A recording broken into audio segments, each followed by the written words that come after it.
Katie Melua, great to see you. Thank you, nice to see you too. Rather a cool room, I think. I know, it's lovely, isn't it? Wood panelling. I am going to ask you to count us down in Georgian, please. Okay, no problem. Here we go. It's going to be 5, 4, 3, 2, 1. Okay. Χუთի օթրի սամի օրի erti. How many languages do you speak? 3. But English is the one I'm best at, probably. Georgian is my first language. But I also speak Russian because my grandma is half Russian and she always spoke Russian to me when I was young. What was it like growing up in Georgia and what was then the Soviet Union for 8 years of your life? Yeah, I mean, I don't remember much of the Soviet Union because I was really young when it was still part of the Soviet Union. Around 91, Georgia broke up from the Soviet Union and there was a civil war. So early 90s are the most sort of formative memories that I've got. And, you know, times were tough. That was one of the reasons we moved away because things like, you know, electricity and water weren't readily available at all times, especially the cold, hard winters. I've read that you would carry water up several flights of stairs. Yeah, I mean, that kind of became the sort of like my story of, you know, going from where I'd been to where I am now. But it's true, yeah, it was, you know, there was no water, and if it was, this was in the summer times, I'd go to the garden because I used to live in flats, the sort of Soviet flats.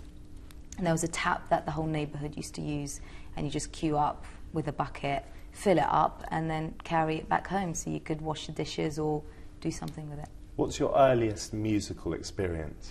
I think earliest music experience would be electricity would always go out every night, and the craziest thing about it was you never knew if it would come back on in 5 minutes or an hour or the next morning.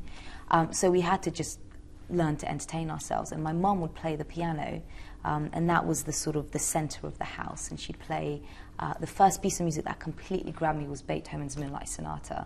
That totally just blew my mind. I remember hearing it with like candlelight around. When you think of music, what do you think? When I think of music, I don't really think I think when I think of music. It's more of a feeling thing. It's kind of, I do find it's like a sense, I mean, sorry to sound really cheesy, but it feels like love, you know, like literally a glowing feeling inside. If it's a good piece of music that's inspiring, it literally transforms my mood. Why does music matter?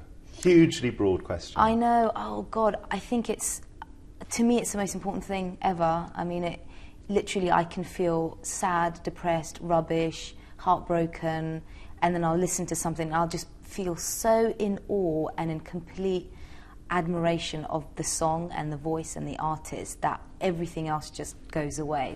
It's a real sense of escapism. Your parents moved from Georgia to Northern Ireland, and then after a few years there, you then moved to England. Yeah. And you were spotted, am I right, at an art school? Yeah, I went to the Brit School. I did my A-levels and BTEC there when I was between the age of 17 and 18.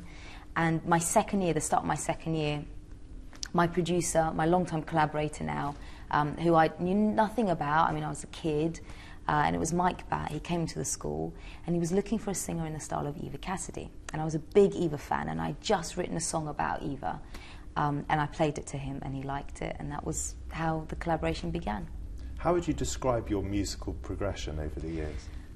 You know what? I think the best thing you can do is look back, you know, because you can't plan these things. And I tend to always just see how I feel at the time. So I describe it as working with Mike, a real team effort, and then working with a different producer, William Orbit, on my 4th album, which was a bit more experimental, quite challenging for me. And then the last record I made was with Mike again. It was influenced by an orchestral sound, which was just lovely and so inspiring to work with an orchestra. So it changes, and I don't really worry too much about the development. I've read that you skydive, or you have done. Yeah. Are you an adrenaline junkie?